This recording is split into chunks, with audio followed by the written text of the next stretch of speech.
आज सुमोटो याचिका दाखल जी आहे ती बदलापूरच्या संपूर्ण प्रकरणावरून झालेली होती। त्या संपूर्ण याचिकेच्या संदर्भात न्यायमूर्ती डेरे पाटील आणि त्याचसोबत पृथ्वीराज चव्हाण दोन्ही न्यायमूर्तींनी सरकारला आणि संपूर्ण प्रशासनाला धारेवरती धरलेलं आहे। खरं तर महाराष्ट्र पोलिसांचं ब्रीदवाक्य सदरक्षण आहे, खलनिग्रहण आहे। याची जर जाणीव तुम्हाला होत नसेल तर याची आम्हाला आठवण तुम्हाला सातत्याने करून द्यावी लागेल, अशा पद्धतीने पोलिसांना झालेलं आहे। सदरक्षण आहे, खलनिग्रह आहे,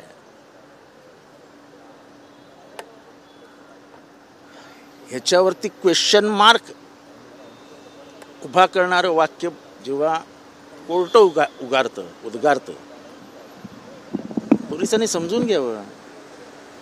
त्यांनी नोंदवलं की तुम्ही FIR नोंदवलेला नाही बरोबर, म्हणजे याचा अर्थ कुठेतरी लूपहोल्स ठेवलेले आहेत। दुसऱ्या पोरीचं विधानच नोंदवलं नव्हतं, तिचं काय म्हणणं आहे तेच नोंदवलं नव्हतं। म्हणजे इतका हलगर्जीपणा पॉलिटिकल प्रेशरशिवाय होऊ शकत नाही।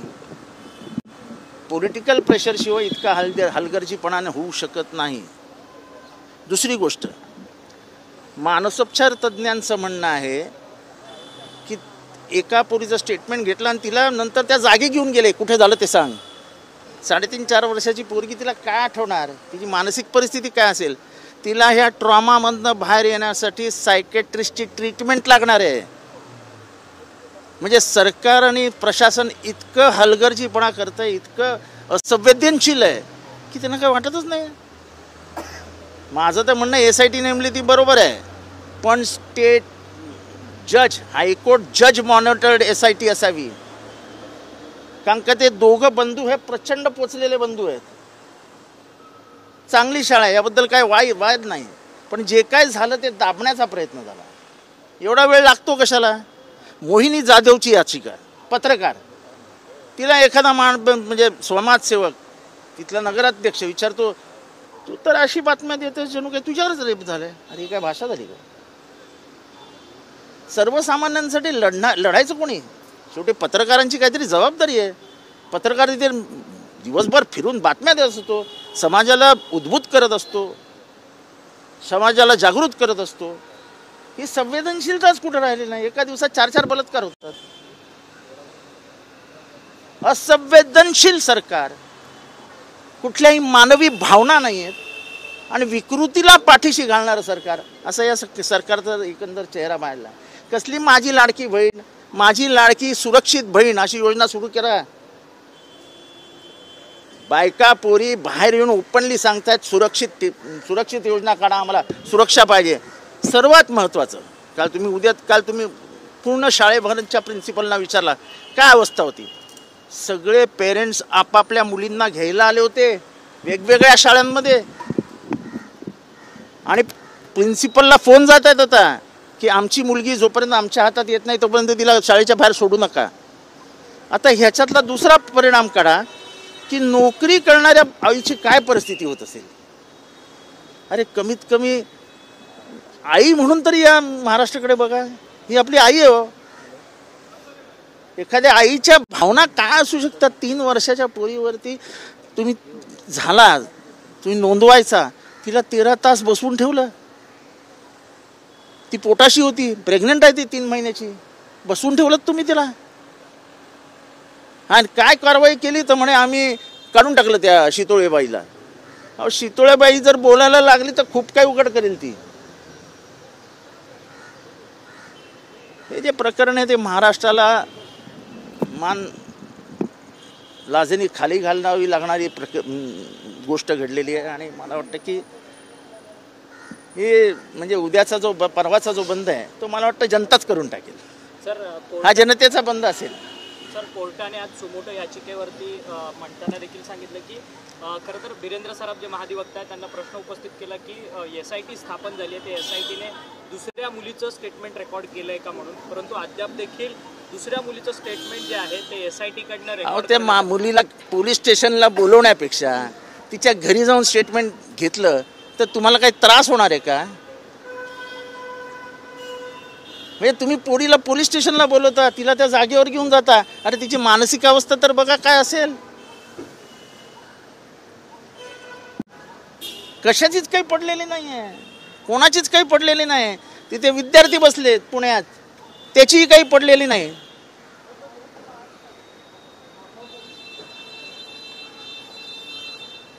परंतु सातत्याने अशा घटना ज्या काही होतात आहेत सरकार गांभीर्याने लक्ष देत नाही, कोर्ट ताशेरे सरकारवरती ओढतं. असं आहे, आम्ही काही करून पण निवडणुका जिंकू कशाही, ही मगरूर जी आहे ती जनता उतरून टाकेल. मोहिनी जाधवच्या बाबतीत पण तुम्ही एक ट्विट केलेलं आहे की मोहिनी जाधव ज्यावेळेस मोहिनी जाधवची कंप्लेंट झाली, माझ्यासमोर कंप्लेंट झाली. सर, दुसऱ्या मुलीच्या वडिलांचा जबाब काल मध्यरात्री नोंदवण्यात आला. जेव्हा पोलिसांनी हे न्यायालयाने हे प्रकरण हातामध्ये घेतलं, तेव्हा जाऊन दुसऱ्या जी मुलगी आहे पीडित मुलगी, तेव्हा तिच्या वडिलांचा जबाब नोंदवलेला आहे. कुठेतरी आताही तपास यंत्रणा दिरंगाई करते कारवाई करण्यामध्ये. यावरून सुद्धा तपास यंत्रणेवरती प्रचंड दबाव आहे. शाळेवरती कारवाई करू म्हणजे कोणावर करू त्याची स्पष्टता करा. ट्रस्टीजवर कारवाई का नाही? ज्यांनी मध्यस्थी करून हे प्रकरण दाबण्याचा प्रयत्न केला त्या ट्रस्टीजवर कारवाई का नाही? काल या सगळ्या प्रकरणामध्ये शालेय शिक्षण मंत्री दीपक केसरकर यांनी माहिती दिली आहे की जी संपूर्ण शाळेची बॉडी होती तिला बरखास्त केलं आणि प्रशासक त्या शाळेवरती नेमलेलं. अहो, जी घटना घडली त्याच्याबद्दल बोलावं, नंतर काय करणार ते सांगू नका. त्या आपटेचा रोल काय होता ते सांगा ना. नंतर आम्ही हे करणार आहोत, नंतर ते आम्ही ते करणार आहोत, ते नको आहे आम्हाला. लंकेत सोन्याच्या विटा आहेत, त्या काय कामाच्या आमच्या? 3 दिवस सातत्याने संपूर्ण मराठा विद्यार्थी आंदोलन करत होते आणि विद्यार्थी आंदोलन करत होते पुण्यात, आणि आता त्यानंतर संपूर्ण जी परीक्षा आहे MPSC कडनं पुढे ढकलण्यात आली आहे. अद्याप देखील तारखा जाहीर करण्यात आलेल्या आहेत. 3 दिवस इतका उशीर. अहो, गेले काही वर्ष MPSCनी एवढे घोटाळे करून ठेवलेत. तुम्ही लोकांच्या पोरांच्या आयुष्याशी खेळताय. खास करून ग्रामीण महाराष्ट्रातला जो शिकलेला पोरगा असतो, जो BA होतो, जो MA होतो, जो वेटरनरी डॉक्टर होतो, जो ॲग्रिकल्चरमध्ये असतो, ती सगळी पोरं हे शिक्षण एवढ्यासाठीच घेतात की आम्हाला MPSCची परीक्षा देऊन महाराष्ट्रामध्ये क्लास 1 ऑफिसर होता येईल. मंत्रालयातले अधिक पोरं ही गावची आहेत, शेतकरी कुटुंबातली आहेत, ते अधिकारी झालेले आहेत. त्यामुळे त्यांना गावातल्या वेदना समजतात आणि म्हणून महाराष्ट्र इतका संवेदनशील म्हणून ओळखला जातो. ती संवेदनशीलताच संपून टाकतात. हे सगळे काल पुण्यात बसलेले विद्यार्थी हे पुण्यातले आहेत काय? हे एक कोण परभणीचा, कोण औरंगाबादचा, कोण नांदेडचा, कोण कुठला असे 200-300 रुपयावरती खानावळीत राहतात. धड झोपायला जागा नाही, फक्त अभ्यास करतात परीक्षा देण्यासाठी. हाल चालू आहेत, हाल आईवडिलांचे आणि पोरांचे. सर, गिरीश महाजन ज्यावेळेस बदलापूरला गेलेले होते त्यांनी आरोप केला की इथं जी काही घटना झाली हिंसाचाराची, त्या घटनेमध्ये बदलापूरची स्थानिक जनता नव्हती. मग तुम्ही अटक का केली बदलापूरच्या लोकांना? बदलापूरची जनता नव्हती ना, मग अटक का केली आहे? 36 जणांना अटक केली आहे, 300 जणांवर हे FIR नोंदवलेले आहेत. मग त्याचे बदलापूर नाहीत, चला मग घेऊन या बाहेरनं कोण आहेत ते.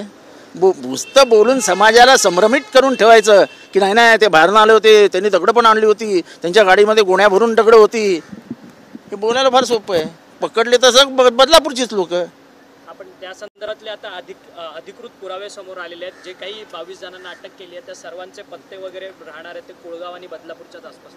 तेच सांगतो ना तुम्हाला. मग कुळगाव आणि बदलापूर काय वेगळं आहे की काय? मुख्यमंत्री एकनाथ शिंदे भर सभेमध्ये म्हणतात की बलात्कार झाला, 2-3 महिन्यांपूर्वी आम्ही फास्ट ट्रॅक कोर्टवरती ती संपूर्ण केस नेली आणि आम्ही त्या आरोपीला फाशीची शिक्षा दिली आहे. खरं तर समाज माध्यमातून आता प्रश्न उपस्थित केला जातो, अशा प्रकारची घटना कुठे झाली नाही? ती त्यांनीच सांगावी ना.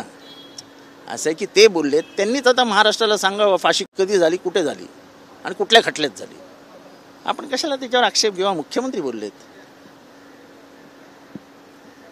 तुम्ही गेल्या काही दिवसांपासून अनेक ट्विट करतात आहेत की वनजमिनी ज्या आहेत त्या काही आमच्या इथे वनजमीन एका खाजगी मालकाने महाराष्ट्र राखीव वने म्हणजे protected forest, Sanjay Gandhi national पार्कमधलं फॉरेस्ट, याचे नकाशे बदलून सगळे उद्योग करून चॅरिटी कमिशनरनी परमिशन पण दिली. त्याच्या आधी चॅरिटी कमिशनरच्या हातात असताना वनजमिनीचा सातबारा असताना नवाकाळला नोटीस पण येते. अरे बाबा, नोटीस कशी देता तुम्ही सरकारी जमीन विकण्याची?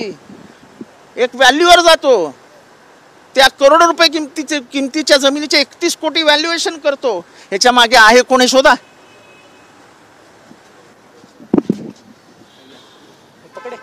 पकडा नाही बाबा, पकडा पकडा पकडा पकडा पकडा पकडा पकडा.